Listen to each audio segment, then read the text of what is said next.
वक्रतुंड महाकाय सूर्यकोटि समप्रभ निर्विघ्नं कुरु मे देव सर्वकार्येषु सर्वदा। गुरुर्ब्रह्मा गुरुर्विष्णू गुरुर्देवो महेश्वरः गुरुः साक्षात् परब्रह्म तस्मै श्री गुरवे नमः। नमस्कार. गुरु साक्षात परब्रह्म ही संकल्पना आपण पाहतो आहोत आणि ही संकल्पना पाहत असताना साधकाला जेव्हा गुरूंची प्राप्ती होते, गुरु त्याला शिष्य म्हणून स्वीकारतात आणि आत्मज्ञानाकडे वाटचाल करण्याची त्याला सगळ्यात मोठी संधी त्यावेळेला प्राप्त होते. एवढंच नाही तर गुरूंच्या छत्रछायेखाली तो येतो. गुरु त्याला शिष्य म्हणून स्वीकारतात आणि त्याचं संपूर्ण जीवन आंतरिकदृष्ट्या कसं विकसित होत जाईल, त्याच्यातले अवगुण कसे कमी होत जातील, त्याचं मन जास्तीत जास्त सुसंस्कारित कसं होत जाईल आणि सूक्ष्म अतिसूक्ष्म ज्ञानाकडे त्याची वाटचाल कशी होत जाईल याचा विचार सातत्याने गुरु करत असतात.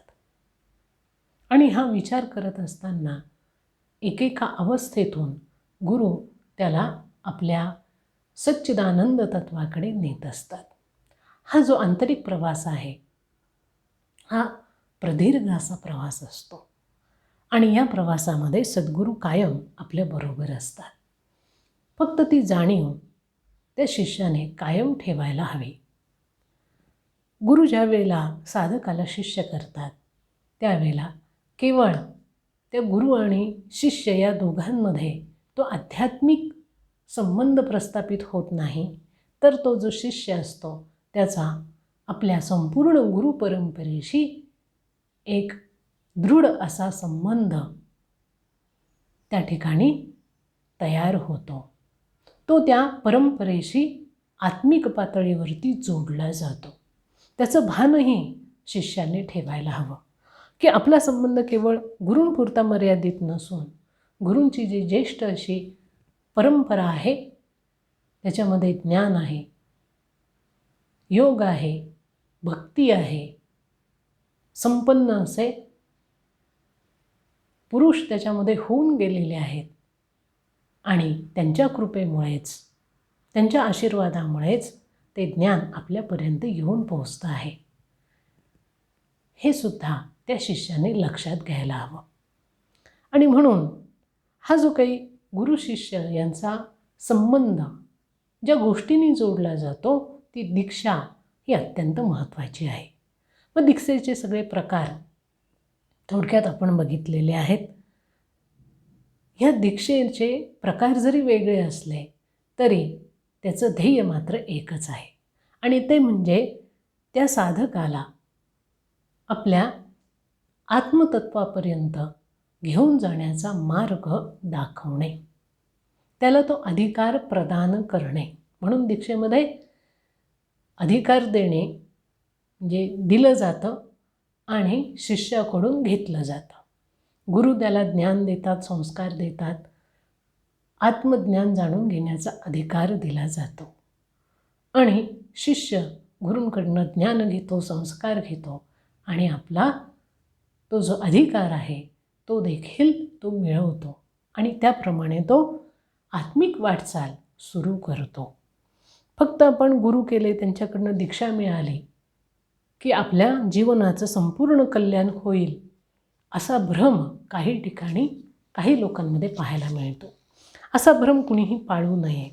गुरूंनी जरी आपल्याला त्यांची शक्ती दिलेली असली आणि ती शक्ती आपलं काम करत असली तरीसुद्धा आपण त्यांनी दिलेली साधना, त्यांनी दिलेला जप, त्यांनी दिलेला मंत्र, त्यांनी दिलेला आचरण, त्यांनी दिलेले विचार हे विकसित करायचे असतात. आहे तसेच ते ठेवायचे नसतात. त्याच्यामध्ये उन्नती कशी होईल हे आपण पाहायचं असतं. त्याच्यासाठी सातत्य आपण ठेवायचं असतं. तेव्हाच खऱ्या अर्थाने आपल्याला तो जो सगळा मार्ग आतपर्यंत जाण्याचा आहे, त्याच्यामध्ये विविध प्रकारच्या अनुभूती येतात आणि मग त्या एक एक अनुभूतींनी आपण संपन्न होत जातो. त्या अनुभूती इतक्या मजेशीर असतात. त्या अनुभूती म्हणजे एक अवस्था आपण पार करत जातो. जसं एखादा मोठा डोंगर आपल्याला चढताना सुरुवातीला आपण पाहतो, खालून जर आपण डोंगर बघितला तर आपल्याला असं वाटतं की अशक्य गोष्ट आहे. पण आपण हळूहळू चालायला सुरुवात केली, काही वेळाने आपण खाली बघितलं तर लक्षात येतं की आपण बरीचशी वाटचाल करून आता पुढे आलो आहोत आणि जे डोंगराचं टोक आहे ते आता आपल्याला जवळ दिसतं आहे. आणि बघा, जसं जसं आपण डोंगराच्या टोकाकडे वाटचाल करायला लागतो तशी तशी वाट आणखीन बिकट व्हायला लागते. हे जसं आहे तसंच या आंतरिक साधनेचं देखील आहे. आत्मज्ञान मिळवणं म्हणजे ही अशीच वाटचाल करणं आहे. फक्त याच्यामध्ये एक सोय अशी असते की दृढतेने जर आपण चालत गेलो, गुरूंवर श्रद्धा ठेवून जर आपण चालत गेलो तर गुरु कायम प्रत्येक क्षणाला, प्रत्येक अवस्थेमध्ये, प्रत्येक पावलागणिक आपलं बोट धरून चालत आहेत असा अनुभव आपल्याला आल्याशिवाय राहत नाही. आणि जर एखादा शिष्य अशी आपल्या मनाची कल्पना करत असेल की मला आता गुरूंची आवश्यकता नाही, मी माझं चालू शकतो, तर त्याला अनंत अडचणींना तोंड द्यावं लागतं, संघर्ष करावा लागतो. आणि म्हणून आपण कुठला भाव मनामध्ये ठेवायचा हे फार महत्त्वाचं असतं. शेवटी गुरु आणि शिष्य यांच्यामधला जो संबंध आहे तो सगळा भावनेवर आधारित आहे. जसं परमेश्वर आणि भक्त यांच्यामधला जो संबंध आहे तो पूर्णपणे भावनेवर आधारित आहे. भक्त ज्या भावनेने परमेश्वराकडे पाहतो त्याच भावनेने परमेश्वर देखील भक्ताकडे पाहत असतो. तसंच असतं गुरु आणि शिष्य यांच्यामधलं जे नातं आहे ते भावनेवर अवलंबून असतं. गुरु कायम आपल्या शिष्यांकडे अत्यंत वात्सल्यपूर्ण दृष्टीने पाहत असतात. जसं आईची दृष्टी वात्सल्यपूर्ण असते तशी गुरूंची दृष्टी वात्सल्यपूर्ण असते. आपल्या बालकाचं सर्वांगीण पोषण आईला करायचं असतं, तसंच गुरूंनाही आपल्या या बालकाचं म्हणजे शिष्याचं सर्वांगीण पोषण करायचं असतं. त्याला त्याच्या जीवनामधला सर्वात श्रेष्ठ आत्यंतिक असा आनंद त्यांना मिळवून द्यायचा असतो, ही त्यांची भावना असते. आणि शिष्य जो असतो त्याने आपल्या गुरूंकडे मात्र पाहताना तेच परमेश्वर आहेत, तेच सद्गुरू आहेत, तेच माऊली आहेत, तेच बंधू आहेत, तेच सखा आहेत, तेच स्वामी आहेत, अशा सगळ्या भावनेने तो ज्या वेळेला त्यांच्याकडे पाहतो त्यावेळेला त्याच्यामध्ये दुजा भाव शिल्लक राहत नाही.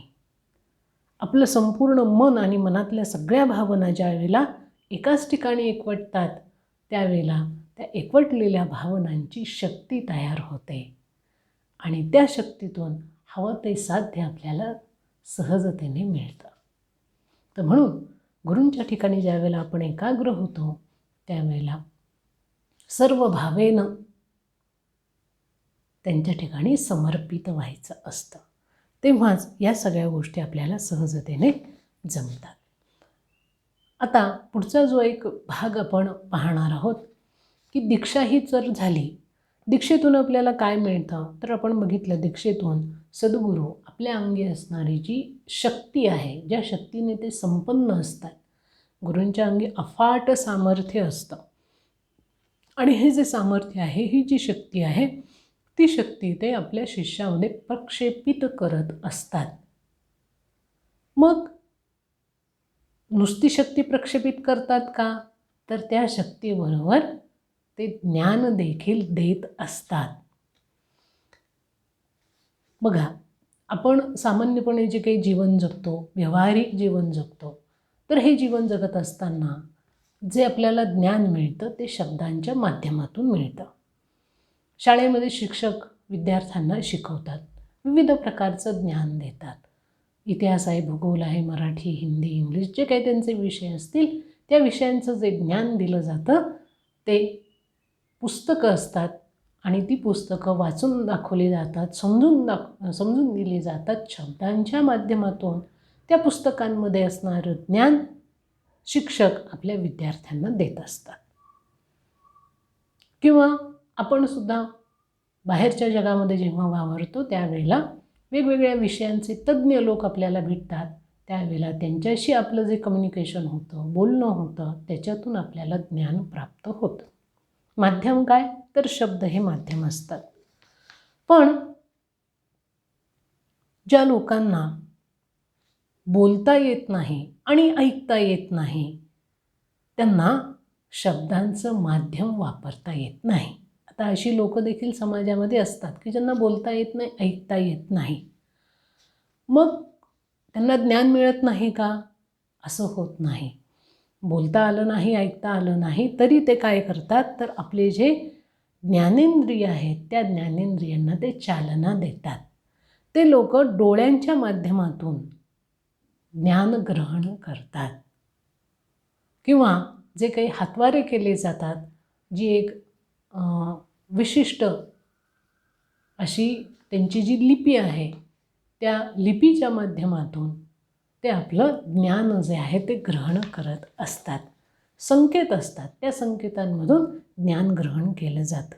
म्हणजे त्यावेळेला काय होतं तर ज्ञानेंद्रिय जी आहेत त्या ज्ञानेंद्रियांना चालना दिली जाते आणि अत्यंत सावधपणाने ते समोरच्या व्यक्तीचे जे काही संकेत असतात ते टिपत असतात आणि त्याचा अर्थ लावत असतात. म्हणजे या ठिकाणी त्यांची सजगता, सावधानता ही फार महत्त्वाची असते किंवा ती जास्त असते असं आपण म्हणूया. म्हणजे आपण काही वेळेला समोरची व्यक्ती जर बोलत असेल आणि आपलं जर लक्ष त्या ठिकाणी नसेल तर नुसते शब्द आपल्या कानावर पडतात आणि त्यांनी जे काही सांगितलेलं आहे ते ज्ञान आपल्या मेंदूकडून घेतलं जात नाही कारण लक्ष त्या ठिकाणी नाही. पण ज्या वेळेला शब्द हे माध्यम नसतं आणि केवळ डोळे हे माध्यम असतात त्यावेळेला मात्र ही सजगता, सावधानता ही त्या ठिकाणी अगदी पुरेपूर असते. मग माणसामध्ये ही जी सावधानता आहे, सजगता आहे, हा त्याचा अत्यंत महत्त्वाचा असा गुण मानला जातो.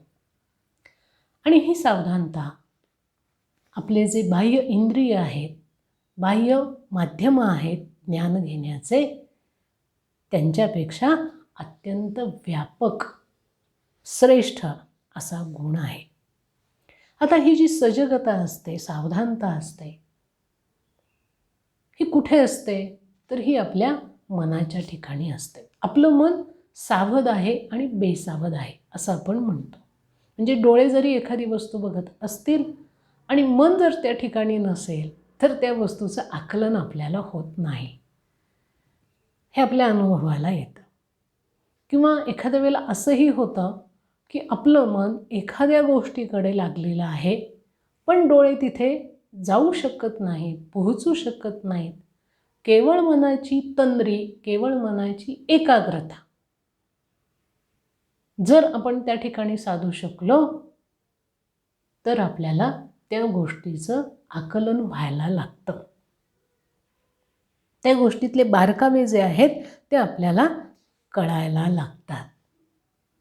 ही जी सजगता आहे, ही जी सावधानता आहे, ही मनाचा गुणधर्म आहे. आणि हा गुणधर्म गुरु आणि शिष्य यांच्यामधला जो संबंध आहे त्याच्यामध्ये फार महत्त्वाची भूमिका निभावत असतो. तो कसा तर गुरु जे असतात ते या सजगतेतून आपल्या ठिकाणी असणारं ज्ञान किंवा आपल्याला जे काही सांगायचं आहे ते हजारो मैल लांब असणाऱ्या आपल्या शिष्यापर्यंत पाठवू शकतात. आपण म्हटले की गुरूंची शक्ती ही अफाट असते आणि त्यांनी प्रक्षेपित केलेलं ज्ञान शिष्य जर सजग असेल, सावध असेल तर तो कुठेही आपले गुरु जे असले तरी तिथून त्यांनी पाठवलेलं ज्ञान सहजतेने घेऊ शकतो. त्याच्यामध्ये प्रत्यक्ष संवाद हा होत नाही, हा अप्रत्यक्ष संवाद असतो, मानस पातळीवर केला जाणारा संवाद. आता याचं एक उदाहरण सांगते म्हणजे मग लक्षात येईल. आद्य शंकराचार्यांचं उदाहरण आहे त्यांच्या चरित्रामध्ये असलेलं, की ते गुरूंकडनं त्यांनी सगळं ज्ञान संपादन केलं आणि निघाले संपूर्ण देशामध्ये वैदिक हिंदू धर्माचं पुनरुत्थापन करण्याकरता. एकेका शहरामध्ये ते जात होते, संपूर्ण भारत ते फिरले आणि प्रत्येक शहरामध्ये जे विद्वान लोक होते त्या लोकांबरोबर आपल्या धर्माविषयी ते चर्चा करत होते. धर्माला आलेली ग्लानी ते दूर करत होते. आणि मग मोठे मोठे ज्ञानी पंडित विद्वान त्या काळातले ते त्यांचे शिष्य व्हायला लागले. त्यांचं अद्भुत सामर्थ्य आणि त्यांची अत्यंत शुद्ध अशी बुद्धी आणि बुद्धीचं तेज पाहून गंमत अशी झाली की एकदा ते एका नदीच्या किनारी आपल्या शिष्यांबरोबर बसले होते. म्हणजे आता गुरु शंकराचार्य हे गुरूंच्या भूमिकेमध्ये होते. त्यांचं वय अगदी लहान होतं आणि त्यांच्यासमोर बसलेले त्यांचे शिष्य जे आहेत ते वयोवृद्ध होते. दोघंही समोरासमोर बसले. शंकराचार्य एका झाडाचा जो पार होता त्या पारावर बसले आणि खाली शिष्य बसले. नदीच्या किनारी संध्याकाळच्या वेळेला ते बसले. सगळे ध्यानस्थ बसले आणि नदीच्या किनारी एक माणूस लांबून हे सगळं बघत होता. त्यावेळेला त्याला आश्चर्य वाटलं. आश्चर्य दोन गोष्टींचं वाटलं. एक तर पहिली गोष्ट अशी की इथे गुरु वयाने लहान आहेत, अत्यंत कोळे वय त्यांचं आहे, 21 नाही, 12-13 वर्षाचे गुरु आणि त्यांच्यासमोर वयोवृद्ध 80-85-90चे लोक शिष्य म्हणून बसलेले आहेत. हे पहिलं आश्चर्य. दुसरं आश्चर्य त्यांनी असं बघितलं की हे सगळे शांत बसलेले आहेत, आपापसामध्ये कोणीही काहीही बोलत नाही, चर्चा करत नाहीत. पण काही काळाने गुरुजी उठले, म्हणजे आद्यशंकराचार्य उठले, त्यांचे शिष्य उठले आणि शिष्यांच्या जिथे काही त्यांना कुठे जायचं होतं त्या ठिकाणी निघून गेले. शंकराचार्य पण आपल्या मोजके शिष्यांसहित पुढे निघून गेले आणि जाताना त्या शिष्यांच्या चेहऱ्यावरती समाधान, पूर्ण आनंद पसरलेला त्या व्यक्तीने बघितला. आणि त्यांनी विचारलं की हे कसं काय शक्य आहे की शिष्य गुरूंच्या समोर बसले आहेत पण कुणीही कोणाशी बोलत नाही, तरीही आपल्या सगळ्या शंकांचं निरसन झाल्यानंतर जे समाधान, जी तृप्तता, जो आनंद शिष्याला मिळतो तो त्याच्या चेहऱ्यावरती दिसतो. आणि तेच त्या व्यक्तीने हेरलं आणि विचारलं. त्यावेळेला त्यांना असं सांगितलं गेलं की या ठिकाणी जो संवाद झाला तो मौनातून झाला. शंकराचार्य त्यांच्या समोर बसले होते. शंकराचार्य कुठल्याही आपल्या शिष्याच्या जवळ गेले नाही. त्या शिष्याला त्यांनी प्रश्न केला नाही शब्दांमधून की काय तुझ्या मनामध्ये विकल्प आहे, कुठली शंका आहे, कुठला प्रश्न आहे, असं त्यांनी विचारलं नाही. तर ध्यानातून स्वतः ते ध्यानस्थ झाले, शिष्यही त्यांचे ध्यानस्थ झाले. ते ध्यानातून प्रत्येक शिष्यापर्यंत गेले आणि प्रत्येक शिष्याच्या मनामध्ये जी काही शंका होती त्या शंकेचं निरसन त्यांनी केलं. आता हा जो काही संवाद आहे हा घडलेला आहे, ही कपोलकल्पित कथा नव्हे. हे आत्ता म्हणजे आपल्या शंकराचार्य होऊन गेले 8व्या शतकामध्ये, तोपर्यंत ह्या सगळ्या गोष्टी होत होत्या, आजही होत असाव्यात, पण आपण त्याच्यापासून खूप लांब आहोत. की जिथे प्रत्यक्ष शब्द उच्चारले जात नाही, प्रत्यक्ष संवाद केला जात नाही, अप्रत्यक्षपणे गुरु आपल्या शिष्यांपर्यंत पोहोचतात आणि त्यांच्या मनामध्ये असणारे सगळे शंकांचं निरसन करतात.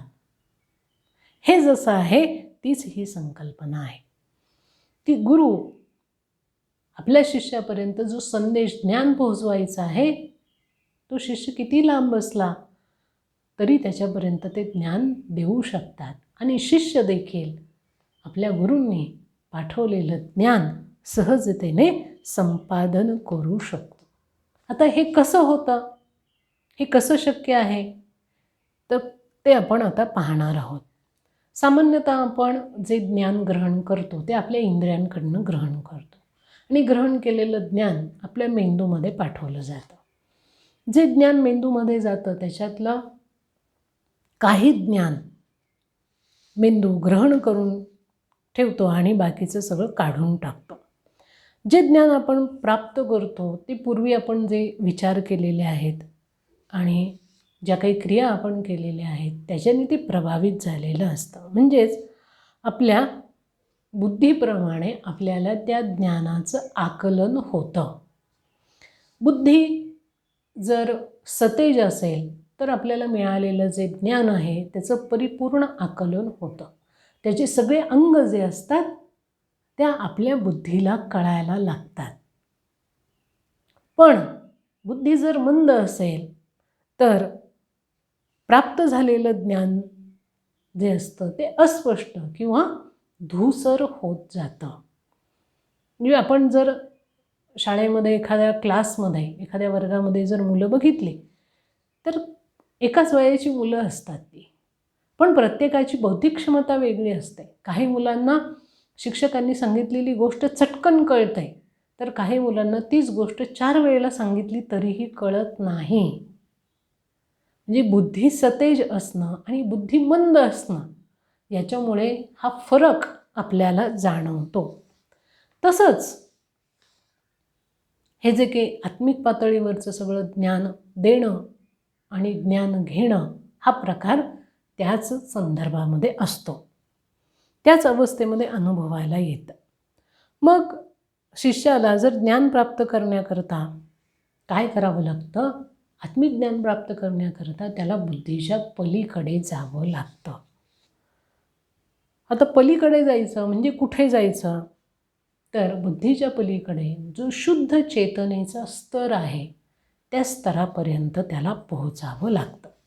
मग शुद्ध चेतनेच्या स्तरावर कसं जाणार हाही प्रश्न आपल्याला पडतो.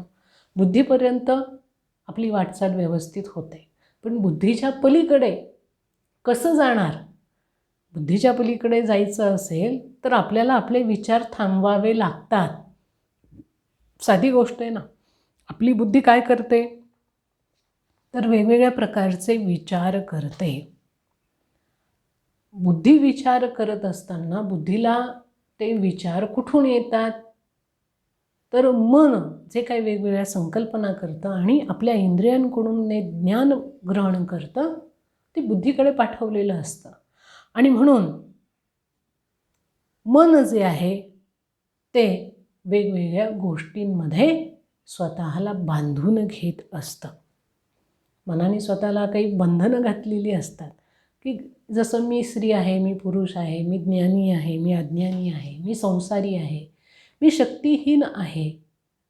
अशा बंधनांमुळे होतं काय की गुरूंनी जे काही ज्ञान प्रक्षेपित केलेलं असतं ते आपल्या बुद्धीपर्यंत येऊ शकत नाही. त्याच्याकरता काय करायला हवं, तर आपली जी मन आहे त्या मनाने जे काही प्रतिबंध स्वतःला लावून घेतलेले आहेत ते प्रतिबंध त्याला दूर करावे लागतात. म्हणजे काय, तर आपण आपल्याविषयी ज्या काही कल्पना केलेल्या असतात, मी असा आहे, मी तसा आहे, मला हे आवडत नाही, मला ते चालत नाही वगैरे वगैरे जे काही असतं, ती प्रतिमा आपण प्रयत्नपूर्वक दूर करायची असते. आपण आपल्याविषयी जी प्रतिमा तयार केलेली असते, आपण आपल्याविषयी जे भाव तयार करून पक्के केलेले असतात ते आपल्याला दूर करावे लागतात. ते दूर केले की मनामध्ये जी बंधनं आपण पाळलेली आहेत ती हळूहळू दूर होतात, नाहीशी होतात. आणि मग आपल्या बुद्धीकडे जे काही विचार येतात त्या विचारांमध्ये अवरोध निर्माण होत नाही. स्वाभाविक आहे, आपलं मन जर संसारामध्ये किंवा संसारिक गोष्टींमध्ये सातत्याने अडकलेलं असेल तर आपली बुद्धी देखील तेच विचार करते. आपण देहभावाने सगळीकडे बघत असू तर आपली बुद्धीही तशीच विचार करते. जर मनाने हे सगळे प्रतिबंध दूर केले तर आपली बुद्धी ही मोकळी होते. सांसारिक विचारांमधून तुझं माझं माझं तुझं हे जे विचार आहेत याच्या पलीकडे आपल्याला जायचं आहे. आपली जी चेतना आहे त्या चेतनेचा स्तर आपल्याला वाढवावा लागतो. बुद्धीच्या पलीकडे जी चेतना आहे त्या चेतनेपर्यंत आपल्याला पोहोचायचं असतं. आणि म्हणून जो शिष्य असतो त्या शिष्याने जोपर्यंत आपल्या मनाचा प्रतिबंध आणि बुद्धीमध्ये असणारे जे भेद आहेत ते तो प्रयत्नपूर्वक दूर करत नाही तोपर्यंत गुरूंनी प्रक्षेपित केलेलं जे ज्ञान आहे ते त्याला प्राप्त होत नाही. मग आध्यात्मिक जीवनामध्ये शिष्य हा तेव्हाच खऱ्या अर्थाने तयार व्हायला लागतो ज्यावेळेला त्याची प्रज्ञा जागृत होते. आता प्रज्ञा काय आहे तर प्रज्ञा म्हणजे आपली जी बुद्धी आहे त्या बुद्धीचं जे स्थूलत्व आहे ते जसं जसं नाहीसं व्हायला लागतं तशी तशी आपली प्रज्ञा जागृत होते. म्हणजे बुद्धी सूक्ष्म सूक्ष्मतम सूक्ष्मतर वस्तूंचा ज्ञानाचा तत्वाचा वेध घेऊ शकते. तिला म्हणतात प्रज्ञा. आपली बुद्धी स्थूल आहे. स्थूल आहे याचा अर्थ काय की ती फक्त आणि फक्त स्थूलाचाच विचार करते, स्थूलाच्याच विचारामध्ये रमते. त्याच्या पलीकडे जाऊन सूक्ष्म गोष्टींचा वेध आपल्या बुद्धीला घेता येत नाही. बघा, आपल्याकडे अगदी आपण कुठे प्रवचनाला गेलो किंवा कोणाचं व्याख्यान ऐकायला गेलो तर व्याख्याता जोपर्यंत आपल्याला आपल्या जीवनाशी निगडीत ज्या गोष्टी आहेत ते सांगतो तोपर्यंत आपल्याला झोप येत नाही. पण ज्यावेळेला तो तत्त्वज्ञानाचा भाग सांगायला लागतो की जो सूक्ष्म असतो तो आपण ऐकायला लागलो की आपल्याला झोप यायला लागते. असं का होतं? कारण आपल्या बुद्धीला केवळ आणि केवळ जड ऐकण्याची सवय असते. जड जगताविषयी तुम्ही किती सांगा आपल्याला झोप लागत नाही. अगदी टी व्ही पाहताना सुद्धा रोजचे व्यवहार किंवा त्यातल्या त्या गोष्टी पाहताना कोणालाच झोप लागत नाही. पण त्या टी व्हीवर जर एखादं प्रवचन ऐकायचं म्हटलं की लगेच झोप यायला लागते. पुस्तक वाचताना कथा कादंबऱ्या वाचतात त्यावेळेला लोक रात्र जागतात. पण तेच तत्त्वज्ञानाचा एखादा ग्रंथ वाचायला घेतला, ज्ञानेश्वरी वगैरे असा जर ग्रंथ घेतला तर 2 पानं वाचल्यानंतर ढाराढोर झोप लागते. इथे संबंध आहे तो बुद्धीचा. बुद्धीचे जडत्व जोपर्यंत नष्ट होत नाही म्हणजेच बुद्धी जोपर्यंत संसारिक गोष्टींचा विचार सोडून देत नाही आणि आपल्या आंतरिक जगताचा विचार करायला प्रवृत्त होत नाही तोपर्यंत प्रज्ञा जागृत होत नाही. आणि जोपर्यंत हे होत नाही तोपर्यंत त्या शिष्याचा उच्च अशी त्याची जी चेतना आहे, चेतनेचा जो उच्च असा स्तर आहे तिथपर्यंत तो जात नाही आणि तिथे अवरोध निर्माण होतो.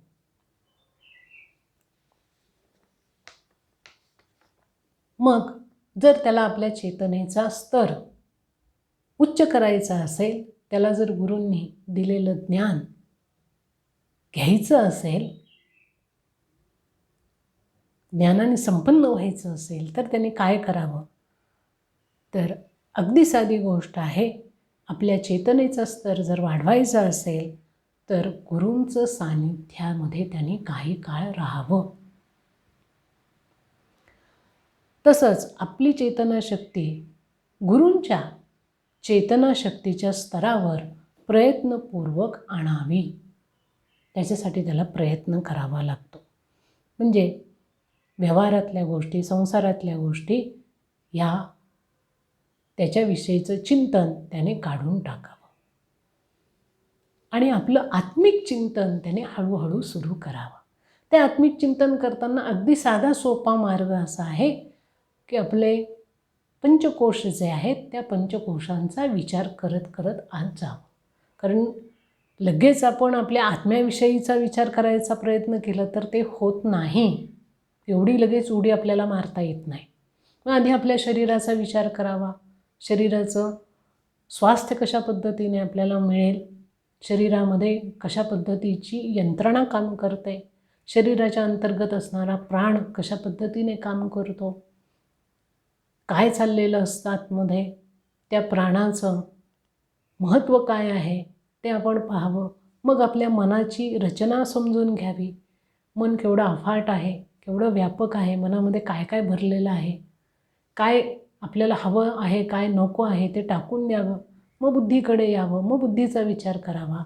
असं एक एक एक एक गोष्टींचं जर आपण चिंतन करत गेलो तर आपली बुद्धी ही सूक्ष्म अशा गोष्टींचा विचार करायला प्रवृत्त होते आणि मग आपण आपल्या त्या उच्चतर चेतनेपर्यंत जाऊन पोहोचतो. आज आता आपण इथे थांबूया. याचा पुढचा भाग आपण उद्या पाहूया. ओम गुं श्री गुरुदेवाय नमः.